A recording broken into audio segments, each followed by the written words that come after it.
السلام علیکم۔ دیکھیے، اصولی بات سمجھ لیجیے، یہ قرآن مجید ہے جو اصل معیار بیان کرتا ہے جنت میں کون جائے گا، جہنم میں کون جائے گا۔ اور اس میں قرآن مجید نے کہیں پر بھی جنس کو وجہ بنا کر پیش نہیں کیا، یعنی یوں نہیں کہا کہ عورت ہونے کی بنا پہ جہنم میں زیادہ جائے گی، یا مرد ہونے کی بنا پہ جنت میں جائیں گے۔ کچھ اعمال ہیں جو بیان کر دیے گئے ہیں، یہ اصولی بات ہے۔ وہ جس میں بھی پائے جائیں گے جو برائیاں، جو نافرمانی کی چیزیں ہیں، مرد ہو یا عورت، وہ اپنے کیے کا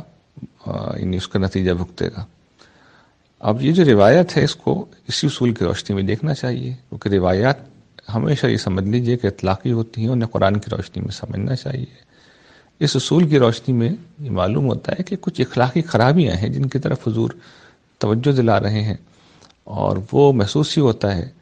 کہ حضور کو کسی موقع پہ کوئی رویا دکھایا گیا ہے، اور وہ چونکہ خاص جماعت مخاطب ہے، یعنی کچھ خاص خواتین ہیں، حضور عید کا خطبہ دے رہے ہیں، وہاں پر آپ کے ارد گرد جو خواتین موجود تھیں وہ سامنے موجود تھیں،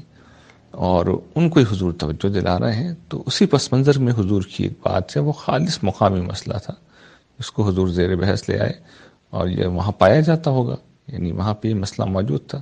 حضور نے اس مسئلے کی طرف توجہ دلائی ہے اور اس کے ممکنہ انجام پہ بھی متنبع کر دیا ہے۔ تو اس کو اس پرسپیکٹو میں سمجھیں گے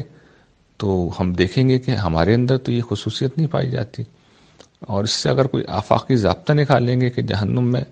عورتیں زیادہ ہوں گی، تو اصول قرآن نے واضح کر دیا کہ عورت ہونے کی بنیاد پر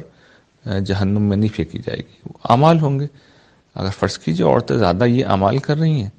پھر عورتیں جائیں گی، اور مرد زیادہ یہ اعمال کر رہے ہیں تو مرد جائیں گے۔ قرآن مجید اس باب میں بالکل واضح ہے۔